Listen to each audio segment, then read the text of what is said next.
Michael W. Kaufman is a political historian and a graduate of the University of Virginia. He has studied the Lincoln assassination for more than 30 years. In his efforts to research this book, he has not only gone through first-hand material, he lived in John Wilkes Booth's house, and he traced part of his escape route as a first-hand experience. He has appeared on A&E, the History Channel, C-SPAN, and the Learning Channel, and was called to testify as an expert witness in the 1995 Booth exhumation hearings, and he now lives in Southern Maryland. So would you please join me in welcoming Michael Kaufman.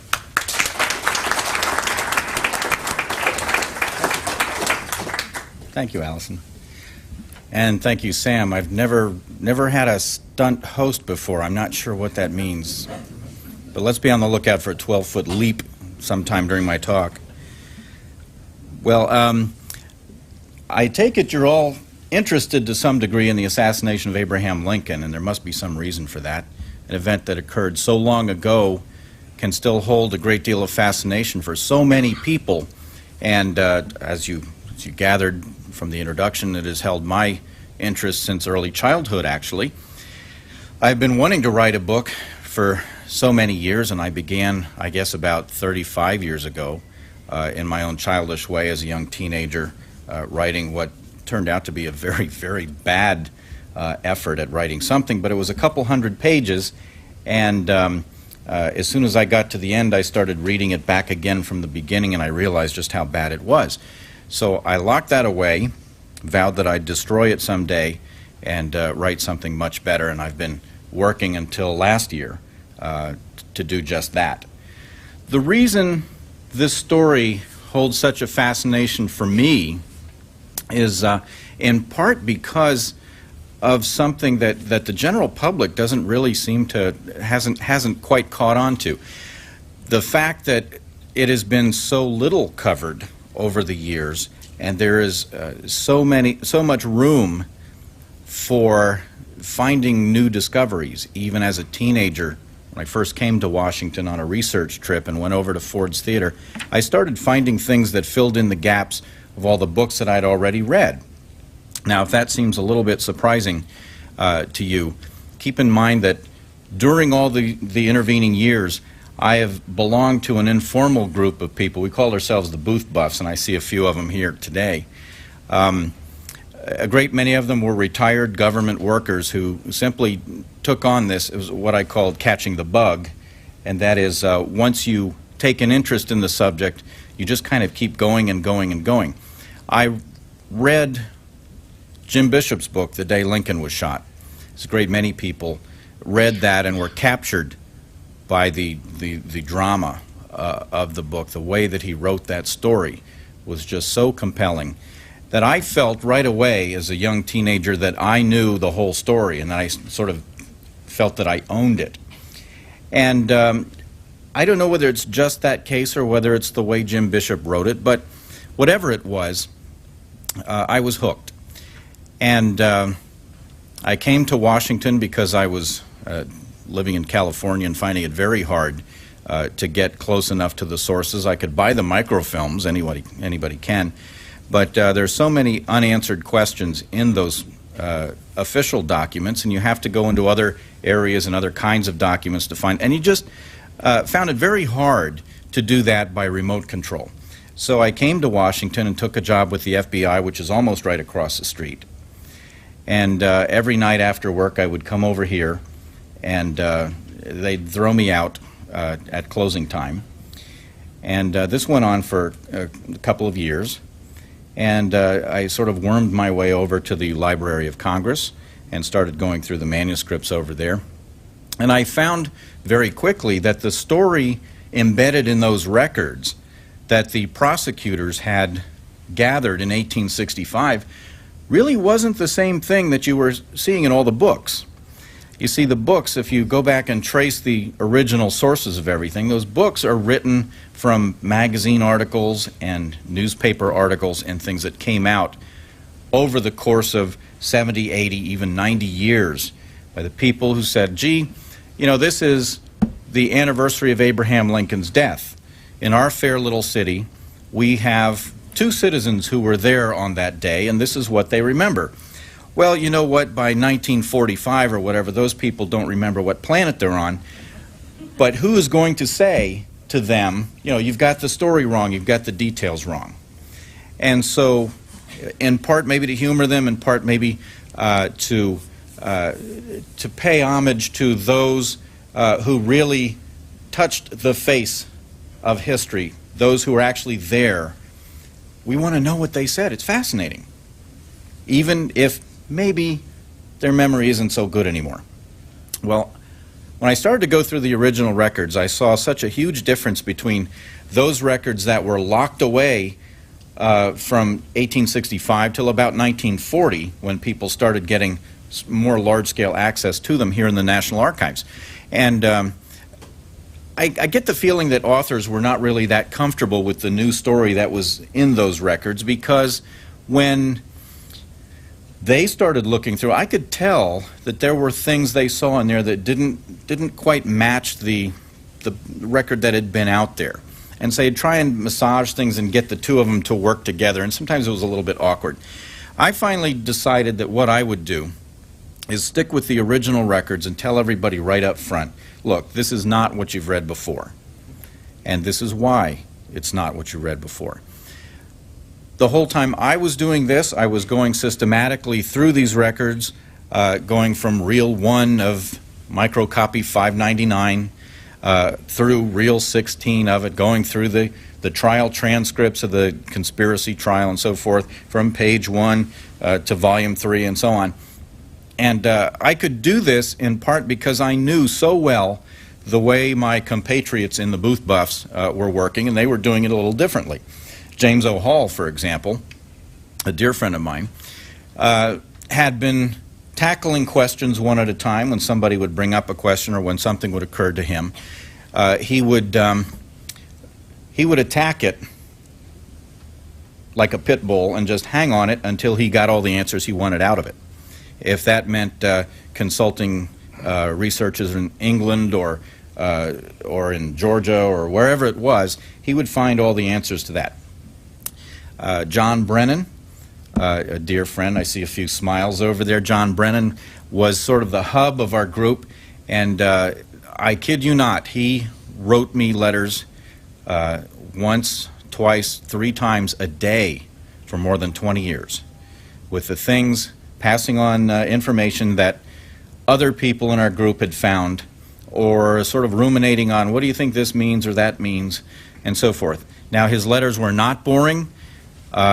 They would always come dressed up a little bit in an envelope that was marked something like Michael Kaufman, regional distributor of Surratt brand Saran wrap rat traps, or something like that. I mean, they were amusing. He was a great writer. He was a funny man, and you know, rest his soul. He passed away in '96, but we miss him dearly.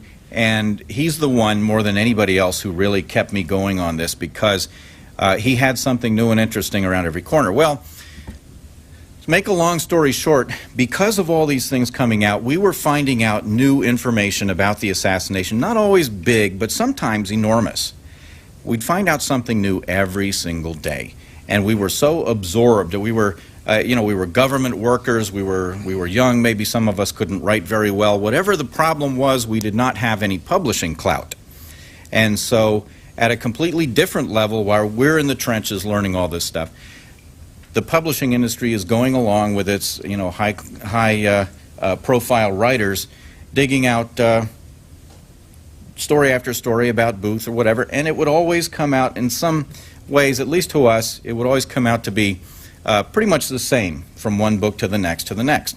And it was always a little bit frustrating, but I always vowed that someday I was going to break through that, and I was going to make myself enough of a writer that I could get into that and bring that story alive to a general audience and write a book that people would respect and would want to pass around among themselves. I wanted to be the new Jim Bishop. That's how I put it to Random House when I first took an interest in getting this book contract, and I said, you know, that book was written, The Day Lincoln Was Shot was written the year before I was born. It's hardly ever been out of print. And when I give the John Wilkes Booth escape route tours, the bus tours, People come up to me all the time and say, I'm interested today because I read that book.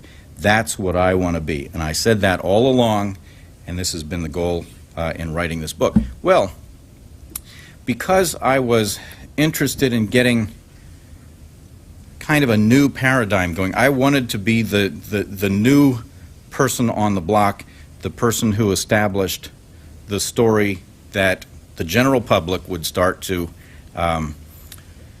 see as the genuine truth. I decided I'd have to come up with more than just the ordinary run-of-the-mill narrative. I'd have to come up with new ideas. I'd have to come up with new information, and more than anything else, I had to make the story come alive. And in order to do that, I started looking into the people, because I believe, as so many others do, that history is really collective biography, and that what drives history is what drives people. So I went through all the different accounts I could find of the people who were in Ford's Theater the night of the assassination. I found about 350 of them, and I tried tracking down their descendants to see if they had, you know, family letters, anything like that. And it's amazing. I was able to find quite a few things, and the things that the people wrote when they wrote home that night, in some cases, really amazed me, because they said things that I hadn't seen before, and they said things that I wouldn't have thought of. One man, for example, a man who had earned a Congressional Medal of Honor, he said, I was sitting there and I saw this whole thing take place right in front of my eyes, and as he went out the back door and we suddenly realized what had happened, I thought to myself, oh, and here I sit fully armed with 2 pistols, and I did nothing.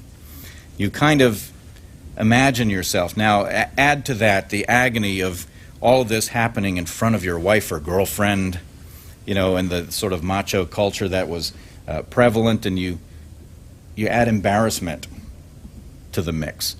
You know, you kind of try to see people and how they react to things, and how their feelings and their thoughts drove the story. I thought that would distinguish the book.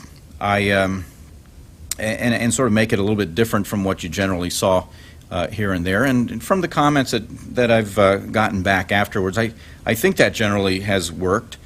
In all, I've collected little biographies and genealogies of about 2,800 people altogether. You obviously couldn't put those in one book.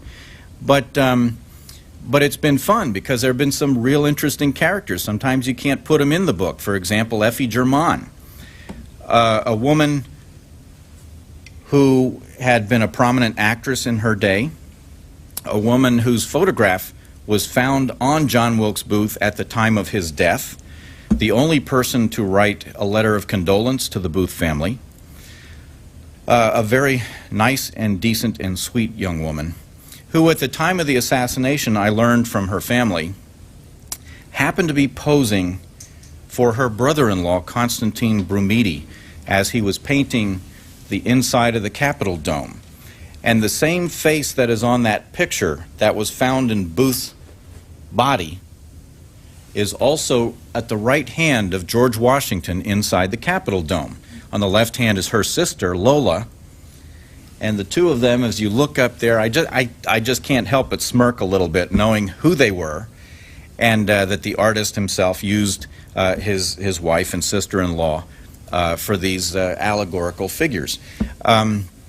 When I think of Effie, it brings to mind the fact that she was one of the people employed by Booth in his very brief career as a theater manager.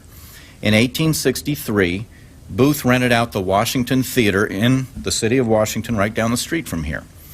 And he hired a number of people who had been working at Ford's Theater. I know this because I own some playbills and things from it, and when you look at the cast list and you look at the cast list at Ford's Theater before and after, you notice that they're some of the same people. Why did they not continue working at Ford's Theater? He didn't rob them. He hired them because they were out of work. He started this theater in part because Ford's Theater had burned down and had not yet been rebuilt. And so the stagehands, the people who worked for John Ford, had been unemployed for some months. John Wilkes came into town, and he rented this theater and hired these people and gave them some work for a couple of weeks. It is, I believe, because of that, that a few years later, when he came in, or a year and a half later, when he came into Washington and started hanging out at Ford's Theater, some of those people felt in some way obligated to him to do favors, to feed his horse, to keep care of the stable and the key to the stable and so on. And he was able to get them to do things which, in at least one case, nearly cost a man his life. But it explains in part what John Wilkes Booth did, what kind of person he was to get people beholden to him. And Booth himself was really the key to the story. His interactions with people, very, very important. All of this sprang from this little bit about Effie German, the actress. Now, there are so many people connected to this story that is fascinating. It was one of these people who had been hauled in as a suspect in the assassination. He really had nothing to do with it, but he was certainly a very odd character, and of course they let him go, and eventually he went on to England, where he became Scotland Yard's prime suspect. Bless you. He became Scotland Yard's prime suspect in the Jack the Ripper killings later on. You hear things about George Washington Gale. In all the books you see only his name, if that. He was a man who was hauled in as a result of his placing an ad in a Selma, Alabama newspaper the year before, offering $1 million for the assassination of Lincoln. Just a name, right? When you look into it, it's maybe a little bit more interesting, the fact that he used to be a federal prosecutor. So he should have known better. Little stories like that, people. Just I've absolutely fascinated by all the people who come in and out of this story. And I've always thought it was a shame that none of this ever made its way into print. And I must tell you, I got slapped down a few times in writing this book about all the people I'm trying to cram in here. But you know what?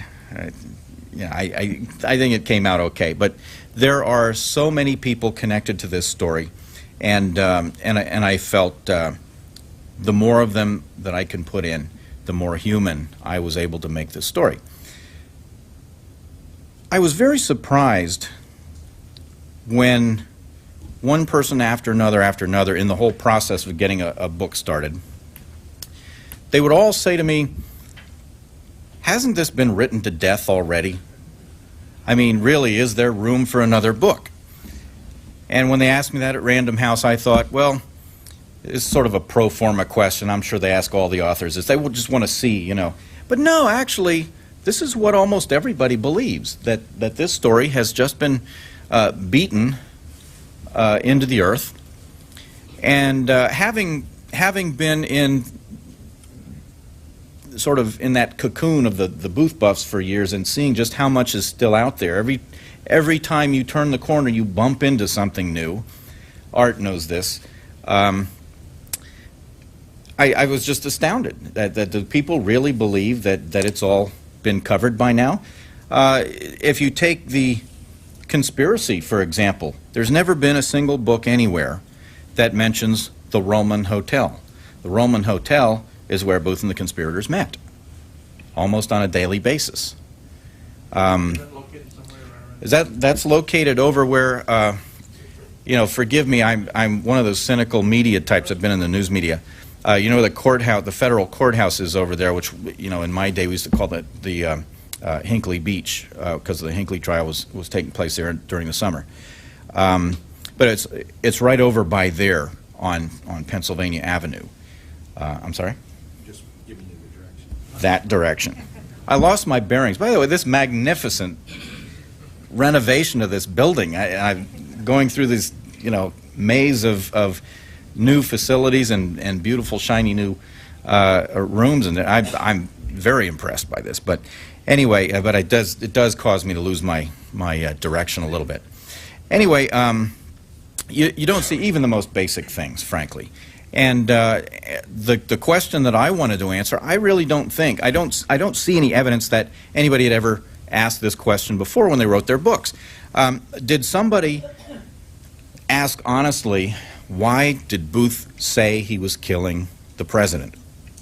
He said beforehand, he said during, and he said after that he felt Lincoln was a tyrant. Okay, my intuition tells me, okay, check that out. Is that sane? Is that rational? Why would somebody think Lincoln is a tyrant? And that led me into the constitutional issues and the whole political scene in Washington, which then sort of focused down on Southern Maryland in particular. And that's fascinating. I don't think that's covered anywhere near enough in Civil War literature. And the kinds of things that people were saying in editorials, not only throughout the United States, but in England and Canada and other places, you can simply go through day by day where Booth was.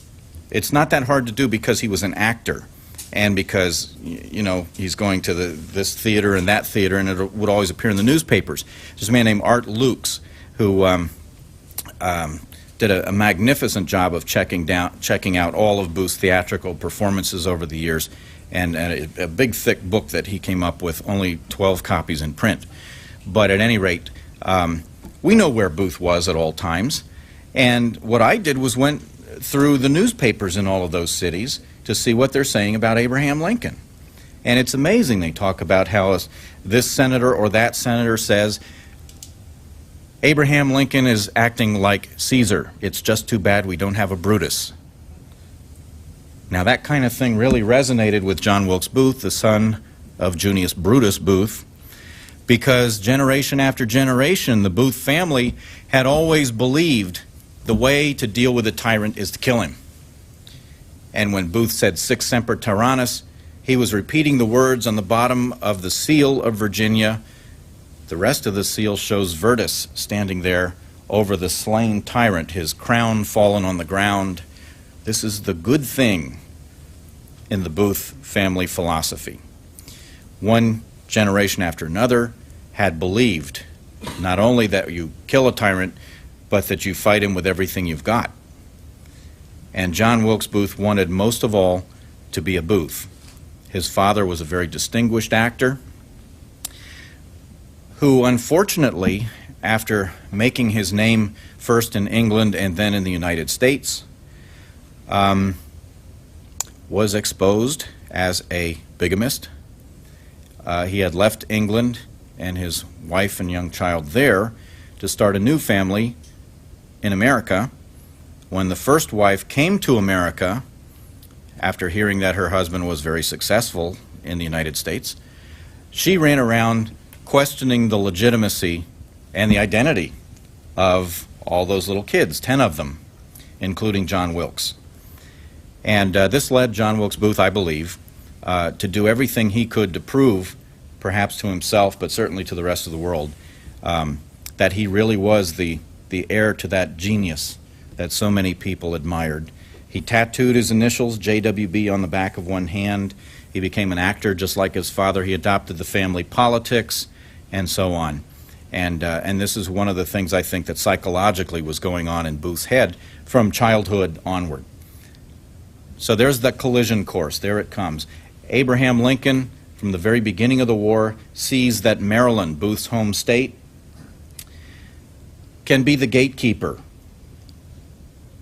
When Lincoln called for troops in April 1861, he found that those troops, because of the way the railroads were, they had to come more or less through Baltimore, and people were so state-oriented as opposed to national-oriented in those days that the visit of troops from Pennsylvania or Massachusetts was regarded by some people as a foreign invasion.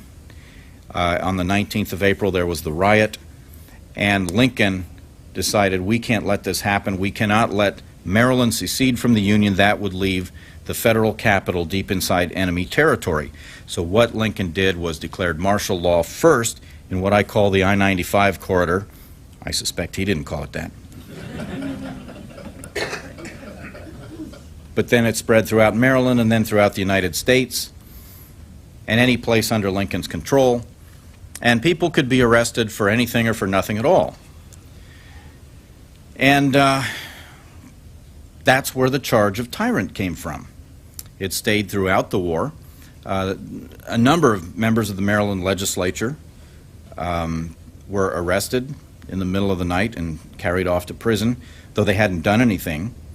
And the presses were smashed up or shut down, the newspapers shut down. Those allowed to remain in business were censored. They always had a federal officer right there on the premises to keep an eye on what they said. Now, we all know why Lincoln did this, I believe. He wanted this to be one nation. He wanted to keep the Union as one, and he never wavered from that purpose. And all the criticism that he took for going to this extraordinary step was probably matched on the other side by people who said he hadn't done enough. And you really have to look at the opposition. You have to look at where Booth and people like Booth come from to appreciate the situation Lincoln was in. Because Lincoln was torn from both sides, and all things considered, he did an absolutely remarkable job of weaving his way through these very bitter, very violent and deadly political groups. That is, again, I think another thing you can learn from studying the assassination. You start with Booth and you work your way out, and lo and behold, there's this opposition movement against Lincoln that most people really don't play up very much. Certainly after the assassination, it would have been in poor taste to do that. Well, so you go to the plot and you find all kinds of things you didn't know. I like to put everything in a computer database. And because I knew nothing about computer databases, I did it all wrong, and it worked out beautifully. The reason I say wrong is because, you know, historians generally will put something in a computer database so they can get statistical data, you know, age versus, you know, median income and all that sort of thing on this block or that block. I don't know all that. All I know is that I started typing the records, 11,000 pages. I started going through and typing a synopsis of each little event into this database. Where did this happen? When did it happen? You know, what are the key words? What are some little codes and all this? And I could sort these things out in chronological order. And I was able to find a lot of things that were little cause and effect subplots. I also found, what I thought was pretty interesting, was an event that took place on the 18th of March, 1865, when John Surratt and George Atzerodt, two of the conspirators, went down to Mary Surratt's Tavern in Surrattsville, now Clinton, and they were going to hide some guns because they had just failed in a so-called attempt to capture Lincoln. And they wanted to put the guns down there so they'd have them ready in case they tried again. They met a man named David Harold, again one of the conspirators. And Harold had the guns and said, okay, well, you know, we can't leave them anywhere else. John Surratt says, here, I know a hiding place. They go into the tavern, and they put the guns in the tavern, but not until the two federal detectives there left. They had run into these detectives, one of which happened to be the brother of one of the conspirators. John Atzerodt, whose brother George, they were a split family as so many Maryland families were. John was a Unionist and a federal detective. George was a blockade runner, a rebel secessionist sympathizer, and a conspirator against Lincoln. And when the two of them ran into each other, just by happenstance at the Mary Surratt Tavern, they talked and they had a brew and they just, you know, talked over old times. They hadn't seen each other in a while. And then John got up and left and went back to Baltimore, whereupon George went back to his little conspiracy business. And both of them, well, excuse me, and John went to his grave never knowing what had been transpiring at that moment, that he had stumbled upon this very important milestone in the Booth conspiracy. He never knew that. But when I study that, like everything else, and you can tell this by my speaking style, by the way, like everything else, it reminds me of something. And that reminded me of the Surratt family being split when George Surratt was eventually convicted and hanged for his part in the conspiracy. All hangings under federal authority had to be overseen by a United States Marshal. And the marshal who got the short straw that day was Surratt's brother-in-law, John Smith. Now, can you imagine the conversation as he came home that night? "Hi, honey, how was your day?" Just one glaring example of the gut-wrenching, unimaginable emotions that must have gone through so many households during the Civil War. Everything reminds me of story. Everybody, everything reminds me of people, but sooner or later it kind of comes down to facts too. And when I looked at all the books on the assassination, I thought it was a little bit peculiar that there's been so much attention given to the trial of the conspirators, but there's never really been a full treatment of it. In fact, there have been a number of different transcripts published of the trial, but they're either paraphrased or the official government version was just paraphrased, and that's kind of what would be the point of that. There's another one that's completely, that just cut off, like about 4/5 of the way in, and for no apparent reason, it just stopped reporting. Eventually, I ended up typing from the longhand notes. I ended up typing the whole thing all over again from scratch, and the reason I wanted to do that is because I was afraid I'd miss something. And sure enough, there were things in there that just amazed me. The little things that went on behind the scenes too that were not in the transcripts were also fascinating. The Library of Congress has the Joseph Holt papers, and when you look in there you see that one of the reporters, after hearing all of this business about top security and what it takes to get a pass to get into the courtroom, which started, by the way, the trial started in secret. So these were primo items. You couldn't just walk into this courtroom. And after all the security measures that were taken, it's really surprised me that Augustus Cazaran was allowed in, because Cazaran had been working for one of the Washington newspapers. The man who was kind of the self-appointed chief reporter of the trial, Ben Pittman, looked over at Cazaran on the first day of the trial and he says, "Well, that scoundrel, he can't be in here." And he went over and told the Secretary of War, "Did you know that not only is this guy a rebel, but also he had been in Cincinnati, where Pittman was from, and had been convicted and done a couple of years in prison for some sort of larceny or something. And then, as soon as he got back out again, he set himself up as the, guardian of some orphanage or something like that, and ran off with all the proceeds, where he went down to Memphis, where they couldn't catch him, was still in rebel hands, and started a secessionist newspaper." Now, this is the guy they led into the trial. And, of course, they immediately had to get rid of Augustus Cazaran. But none of this has ever been reported anywhere. No trial transcript ever mentions the things that went on behind the scenes that I think are absolutely fascinating. No trial transcript mentions, for example, that the doctors who were brought in to examine one of the conspirators, a man named Lewis Powell, and I should explain that Powell had been, I think, Booth's closest lieutenant in all of this. Powell had been assigned to assassinate Secretary of State William Seward, and he failed at this miserably, barely got away.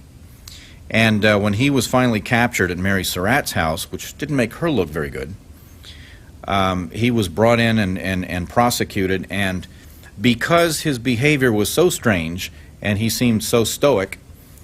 And because he was constipated, they thought he was insane. By the way, the jailers let out a big cheer when he had his first movement, as they said. But anyway, because there went his insanity defense right out the window. Anyway, did I say out the window? I don't know what. Anyway. So Lewis Powell, you know, if you go into the authorities of the day, you're going to write about a trial. It seems to me you ought to bone up on the same books, read the same books and authorities that the lawyers read, so you know what they're arguing about. And I've never seen that anywhere. So I kind of look for little clues in the transcripts, and they talk about this or that authority. And I went out and read those things cover to cover, and they're fascinating because the law is so vastly different in 1865 from the way it is now. And in many ways, it's the opposite. I mean, there were times before that when they would not accept the guilty plea because they wanted you to come out with the whole story. They wanted to give you a trial. Plea bargaining was illegal, and very, very important to this story, confessions of a conspirator could not be used in court. And that's important for reasons I'll tell you in just a moment. But at any rate, one of the things I had to read in preparation for this was a book by Dr. Isaac Ray, who was the leading authority on medical jurisprudence of insanity. And I learned some fascinating things. For example, any doctor, surgeon, physician, anybody with a medical degree was considered legally qualified to testify about somebody's sanity. And strange as it sounds, some of these people did get on the stand and basically said, well, I don't really know anything about it. You know, I remember reading a book 20 years ago when I went to medical school. He says, okay, well, you talked to the guy for about 5 minutes. What do you think about his sanity? He's not insane. And that would stand. And then they'd say, do you even believe in insanity? No, not really. But that would stand, strange as it sounds to us. And the issue of insanity, because one thing always leads me to another, the issue of insanity was important to me because Lewis Powell, this very fascinating figure, enigmatic person who behaves so strangely, I had to wonder, was he really insane or not? His lawyer tried to say he was, but his lawyer wanted to put it off to the last minute, all the insanity testimony, because he had a real ringer working for him. Charles Nichols was the head of St. Elizabeth's asylum. Well, it's now called St. Elizabeth, but it was the government asylum for the criminally insane. And Charles Nichols was ready to testify that there is such a thing as moral insanity, and this man is definitely got the problems. That would have left his case on kind of an upbeat from the defense point of view. However, in waiting just a little too long, defense attorney William Doster shot himself in the foot because Dr. Nichols had a sick wife named Ellen, and on the day that Dr. Nichols was supposed to appear, Ellen died. And Dr. Nichols said, well, I've got to go. He did not testify for Powell at that time. And as a result, they said, okay, everything else is wrapped up. You saved this for the end. What are we going to do now? They said, would you be willing, asking the defense, would you be willing to let some other doctors examine the patient or the prisoner? Yeah, sure, go ahead. Legally, I mean, that was the only answer he could give. And so a whole team of government doctors walked in, and they examined the prisoner for, an hour or so. And they all came out one after another saying, no, he's not insane, he's just stupid. And so there went the defense. So now, William Doster, the defense attorney, is left with no insanity, and he goes to give his summation, and he says, I think it was about June 20th or so, he says, okay, so he's not insane. But look at it this way. He's on his side. We're on our side. He's on his. He's been raised in this environment where he thinks that what he's doing is a good thing. So to his own people, he's a hero. And he starts playing Powell up like some sort of a martyr. And then he closes out saying, you know, and consider this, you know, the death penalty is so harsh for somebody who, after all, hasn't killed anybody. William Seward, the secretary, survived his wounds. His son Frederick survived his wounds. His other son, Augustus, survived his wounds.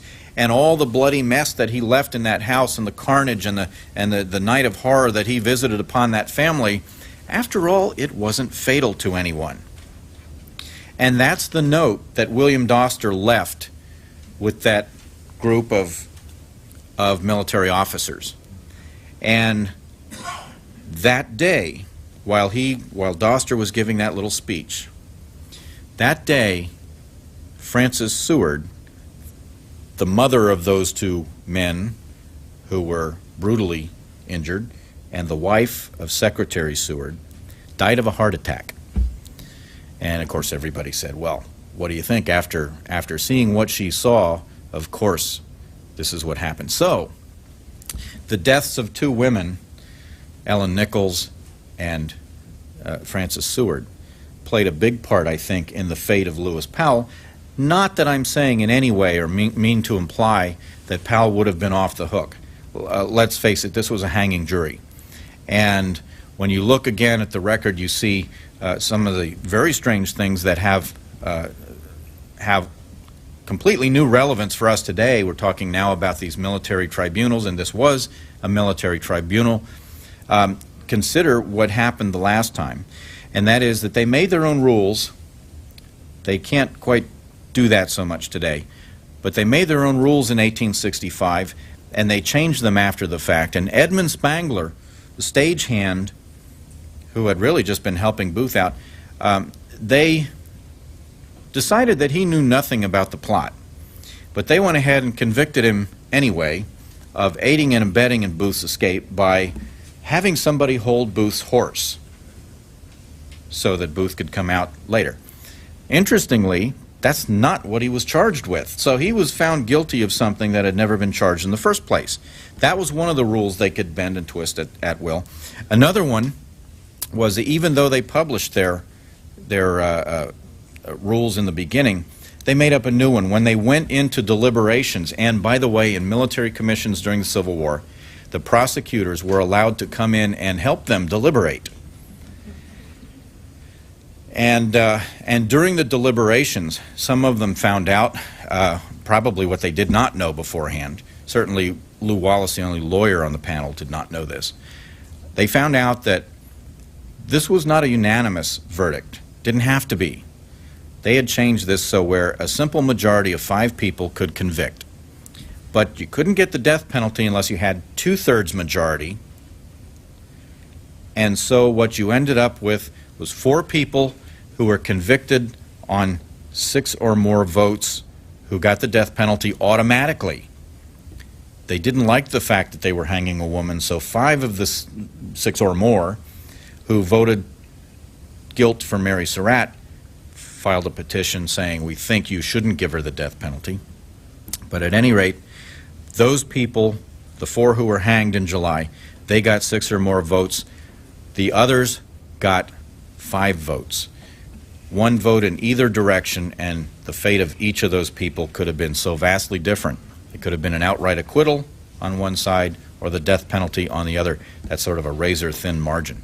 At any rate, as I said, I would explain a little bit about the confessions, because there were very stringent laws in 1865 that a person could not plea bargain and could not, his testimony could not be used in court if he was considered a conspirator. John Wilkes Booth, who knew this like everybody else knew it at the time, it was certainly nothing novel about it, he was able to take people he didn't trust. Sometimes they were conspirators, sometimes they weren't. They were people he thought might discover all this. He could take those people and build a nice little frame around them so that they would look very guilty. They would look like they were a part of this. And legally and morally, the prosecutors would have to file charges against them, which completely kept their testimony out of court.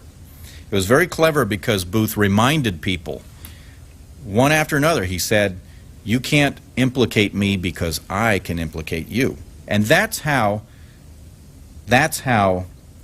at least in my mind, I resolve what for me was the most important question of this case, and that is, how on earth did Booth keep this quiet in the most paranoid period of American history? How did he get away with it, basically? And we see all of these people, one after another, telling authorities afterward, Booth said, I couldn't tell you. Booth said I couldn't run away. Booth said I couldn't do this, because he ticked off this list of evidence against me. And that was the cunning manipulator that John Wilkes Booth was. That's how he was able to succeed, getting as far as he did, into President Lincoln's box to shoot him at the end of the war. Any questions? What was the impact of the diary, a journal kept by Louis J. Weissman and Surratt, Mary Surratt's boarding house? The diary kept by Weichman? Louis Weichman was the question is, what was the impact of a diary kept by Weichman? I'm not aware of a diary kept by Weichman, but the journal that you have perhaps read was the memoirs that he began later on after all of this. It was published in 1975 by Floyd Griswold, and it had no real effect on this, except it was Weichman's attempt to explain himself. Like all autobiographies, in a sense, it does have that self-serving purpose. Weichman is, for me, a very central character in all this. As I said, John Wilkes Booth was trying to frame people, and Louis Weichman became the government's star witness in this case, in spite of an enormous number of pieces of evidence against him. And the reason the government tipped the balance in Weichman's favor was, well, in part because without his testimony they would have very little, but in part also they felt they were on fairly safe ground. One of the things that they were never allowed to bring in court, because it wasn't legal evidence, was a letter that Weichman had received in March of '65, in which a Catholic priest, J.B. Menu, who had once been Weichman's mentor and confessor and a person he trusted a good deal, he wrote to Weichman and he said, I hasten to answer your letter of yesterday. It is so mysterious, and I'm paraphrasing. He says, I'm troubled by this because you say Mrs. Surratt is a rebel, she's up to no good, and all this sort of thing. And it troubles you and all, but there should be no secrets between us. What exactly, why don't you just come out with it? Now, Weichman, evidently the day before, had written a letter to his priest saying that he was troubled by what was going on in the Surratt house. He wanted to unburden himself. And the strange thing is, the priest who wrote this letter back to him kind of is the only source for this information. Weichman himself never told anybody that he tried to rat out the conspirators. He wanted to keep it quiet. He was scared to death, and he never knew about this letter in response from the priest. The reason is, it was mailed to him in March, and it was received at the Surratt boarding house, to which it was addressed because Weichman lived there. And somebody at the Surratt boarding house intercepted it. And when the letter did turn up in government hands, it was in the trunk of John Wilkes Booth. And John Wilkes Booth, had somebody in the Surratt house intercepting Weichman's mail, and he knew that Weichman couldn't be trusted.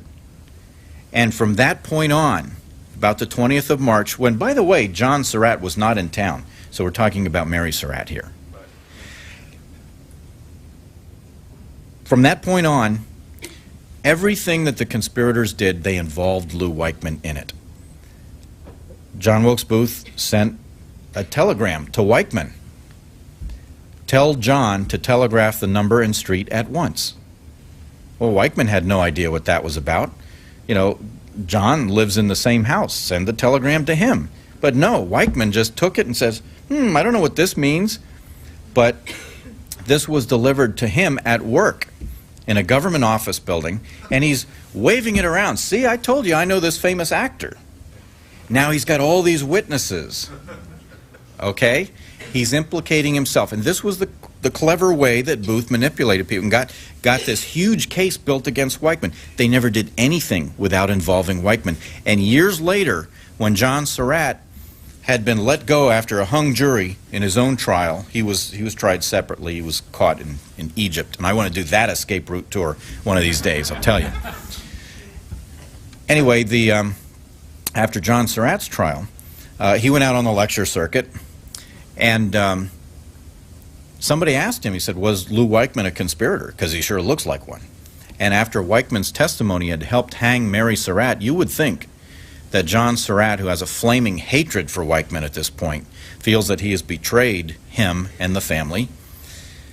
He could have burned Weichmann. There's no statute of limitations on this. And his answer was very interesting. He said basically, and again I'm paraphrasing, no, he wasn't man enough to be one of us. In the back? Did you find any connection between the Dahlgren raid in 1864 and the Lincoln conspiracy? The question is, did I find any connection between the Dahlgren raid in 1864 and the Lincoln conspiracy? Well, the Dahlgren raid, which was broken up in early March 64, was supposed to have involved perhaps killing Jefferson Davis and his cabinet and burning and sacking the city of Richmond. Supposedly, Lincoln may have ordered this to be done. And the story goes that sometimes a great many people have, over the years, believed that the assassination of Lincoln was ordered in retaliation for that.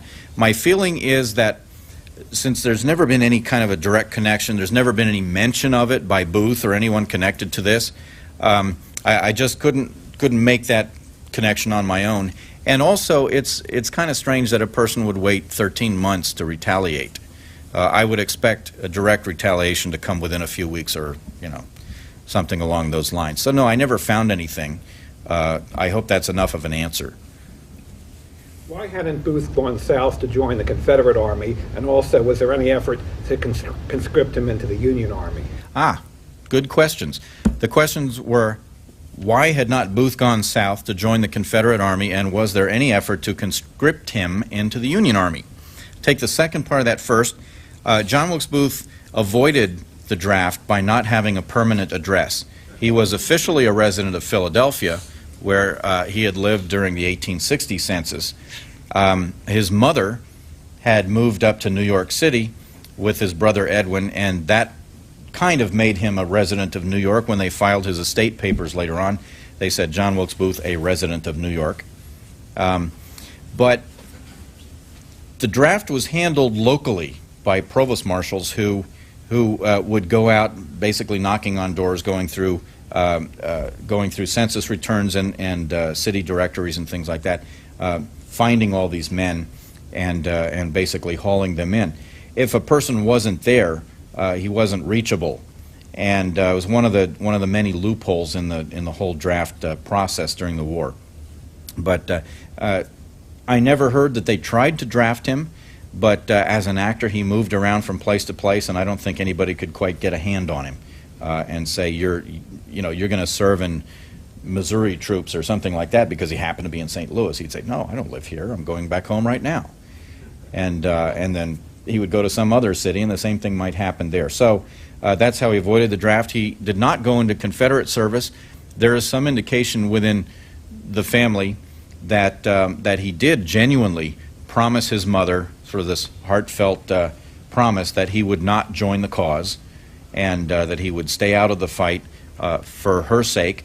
He and his brother Edwin got into some real knockdown, drag-out fights about politics, and toward the end there, Edwin was sort of taunting him a little bit. You feel so strongly about it, why didn't you join up? Why didn't you actually do something? And I can't help but believe that may have preyed on his conscience a little bit. He's saying, okay, my chance is now fading away. The war is about over, and I haven't done anything. I just can't live with that. And that was one of the things that gave him this little bit of sense of urgency about killing the president, when there was clearly not much point in it anymore.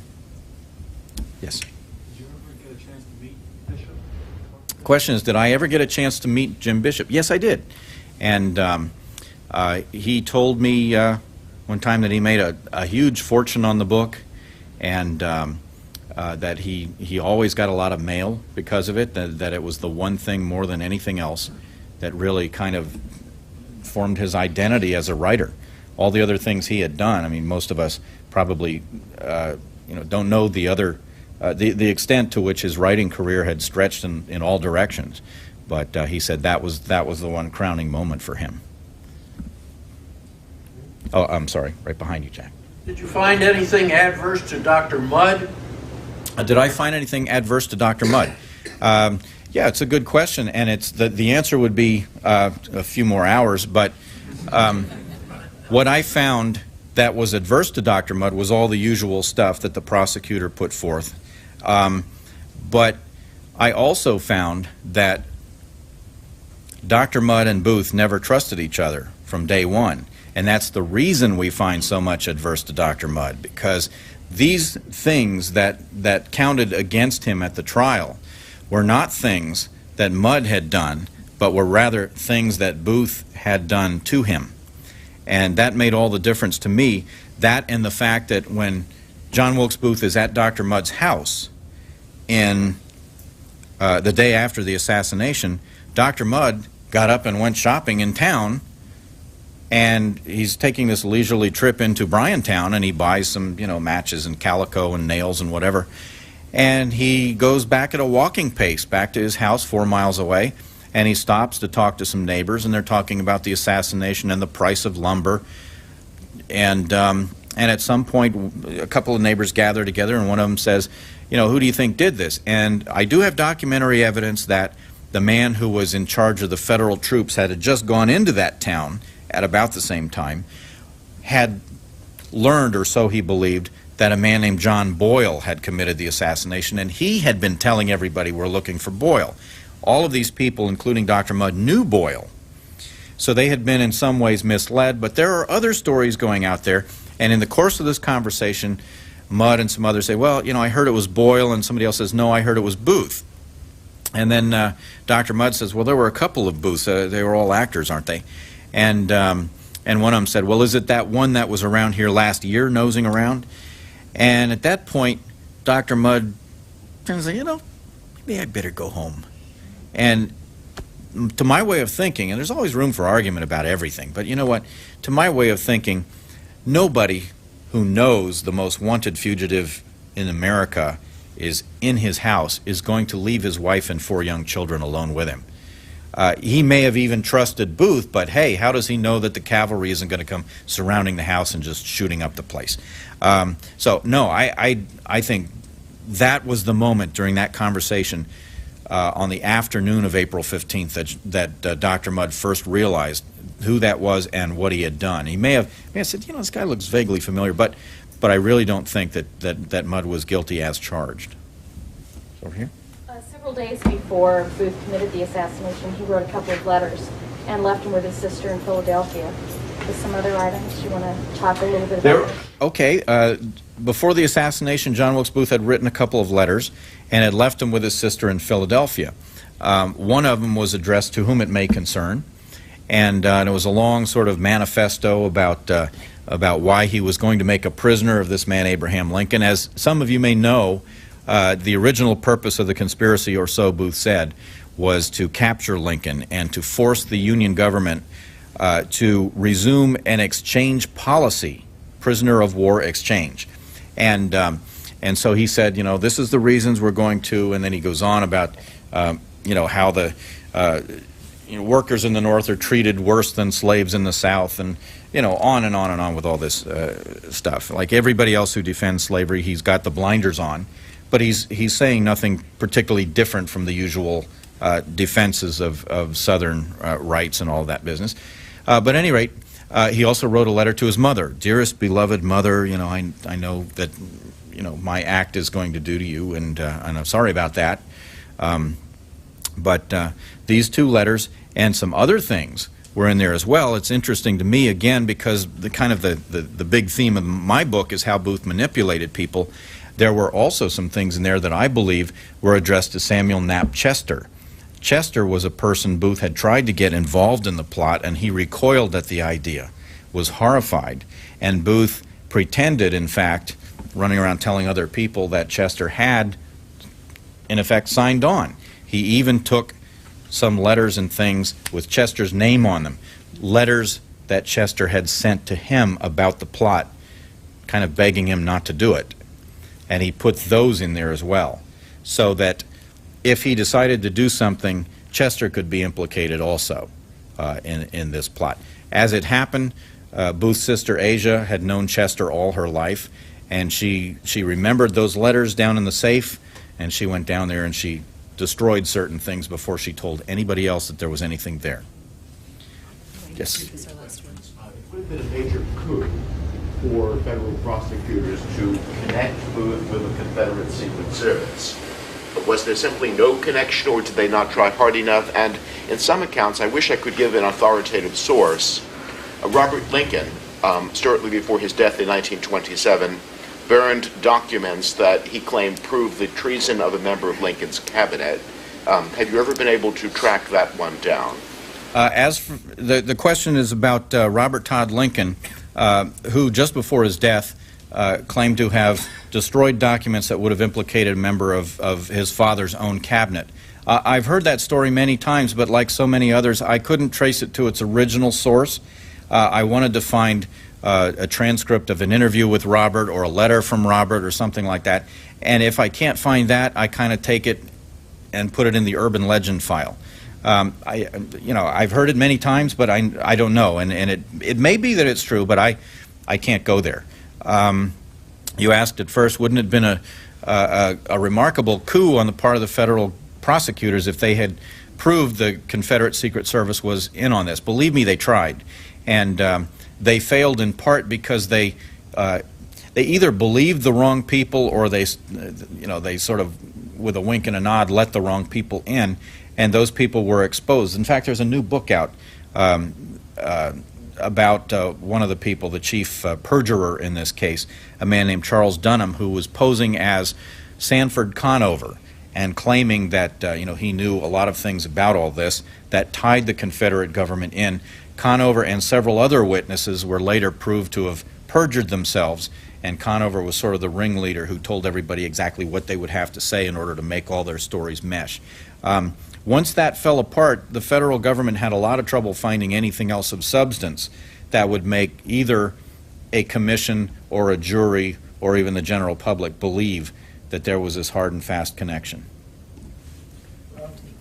Oh, last question, Jack.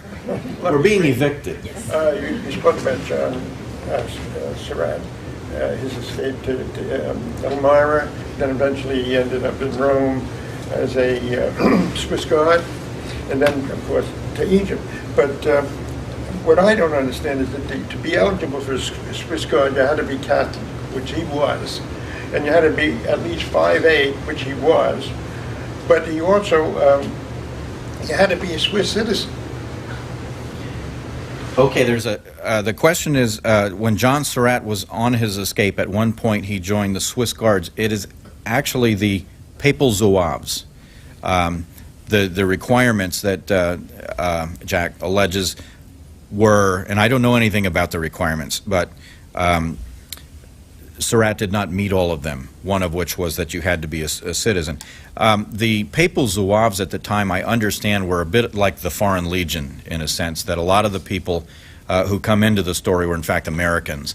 And in what is now Italy, there were a number of little wars going on, and all of the different kingdoms were then consolidating, and Victor Emmanuel was becoming the first king of Italy, and it was at this one point where they were just about to crush the Pope and kill him, and take over the papal states as well. And John Surratt kind of jumped into the middle of that because they were taking mercenaries, and he had once studied in a Catholic college and knew how to get by in French and other languages, and he could certainly get along just fine. In fact, the presence of another American there, or Canadian actually, is eventually what undid Surratt and led to his eventual capture. Well, it's like the old days. I'm being evicted again.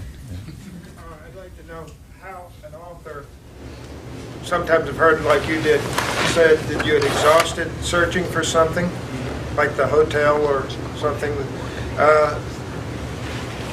Before the age of modern computers or indexing, how do you do that? The question is, some authors claim that they've exhausted all the possibilities and have kind of gone down that last dead end and not found anything. There are a lot of Lincoln books out there, and when you sort of come to a dead end, you don't know where to look any further. You never know where something is going to pop up. I was in the New York Public Library one day, and I had the habit of going through the manuscript division and just going through the card files and just looking, from A to Z and seeing what's in there. And if any names would pop into my, into my head as I go along, there was one, the Howard shorthand collection, and I happened to realize that the man who transcribed the testimony of the trial was the brother of the inventor of shorthand. That sort of led me to think, hey, maybe there's something in here about the Pittman family, and sure enough there was. The only known original photograph of Mary Surratt was in this collection, copied from one in the possession of Ben Pittman, whose brother Isaac invented Pittman shorthand, and so on. So you never know where it's going to come up. You can't count on just doing it in a purposeful way. You just have to kind of cast a wide net and hope something. Was sort of the hub of our group. And I kid you not, he wrote me letters once, twice, 3 times a day for more than 20 years with the things, passing on information that other people in our group had found, or sort of ruminating on, what do you think this means or that means, and so forth. Now, his letters were not boring. They would always come dressed up a little bit in an envelope that was marked something like Michael Kaufman, regional distributor of Surratt brand Saran wrap rat traps, or something like that. I mean, they were amusing. He was a great writer. He was a funny man, and rest his soul. He passed away in '96, but we miss him dearly. And he's the one more than anybody else who really kept me going on this, because he had something new and interesting around every corner. Well, to make a long story short, because of all these things coming out, we were finding out new information about the assassination, not always big, but sometimes enormous. We'd find out something new every single day, and we were so absorbed. We were, we were government workers. We were young. Maybe some of us couldn't write very well. Whatever the problem was, we did not have any publishing clout, and so at a completely different level, while we're in the trenches learning all this stuff, the publishing industry is going along with its, high profile writers, digging out story after story about Booth or whatever, and it would always come out in some ways, at least to us, it would always come out to be pretty much the same from one book to the next to the next. And it was always a little bit frustrating, but I always vowed that someday I was going to break through that, and I was going to make myself. Michael W. Kaufman is a political historian and a graduate of the University of Virginia. He has studied the Lincoln assassination for more than 30 years. In his efforts to research this book, he has not only gone through first-hand material, he lived in John Wilkes Booth's house, and he traced part of his escape route as first-hand experience. He has appeared on A&E, the History Channel, C-SPAN, and the Learning Channel, and was called to testify as an expert witness in the 1995 Booth exhumation hearings, and he now lives in Southern Maryland. So would you please join me in welcoming Michael Kaufman.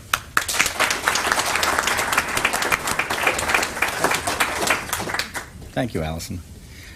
And thank you, Sam. I've never had a stunt host before. I'm not sure what that means. But let's be on the lookout for a 12-foot leap sometime during my talk. Well, I take it you're all interested to some degree in the assassination of Abraham Lincoln, and there must be some reason for that.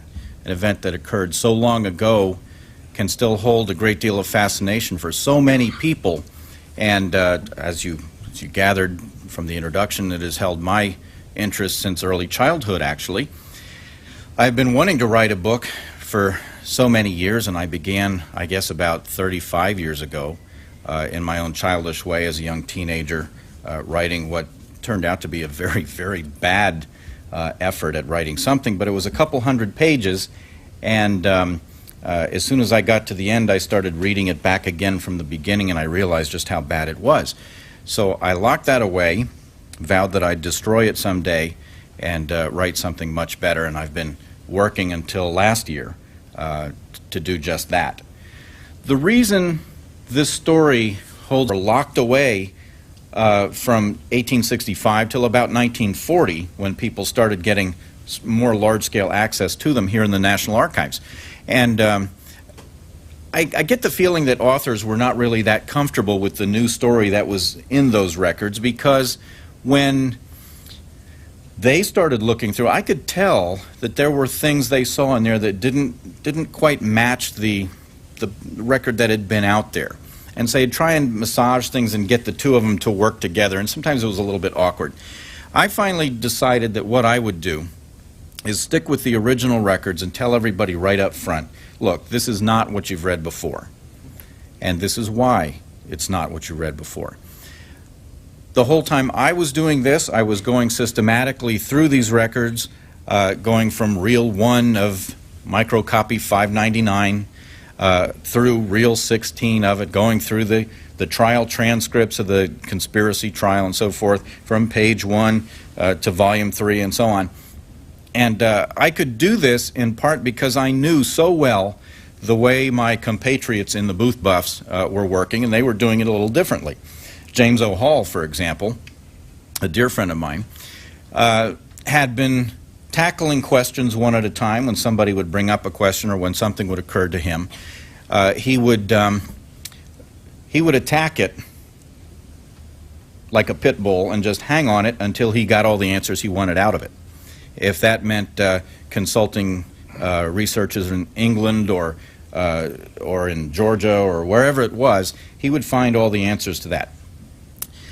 John Brennan, a dear friend, I see a few smiles over there. John Brennan, such a fascination for me is in part because of something that the general public doesn't really seem to, hasn't quite caught on to.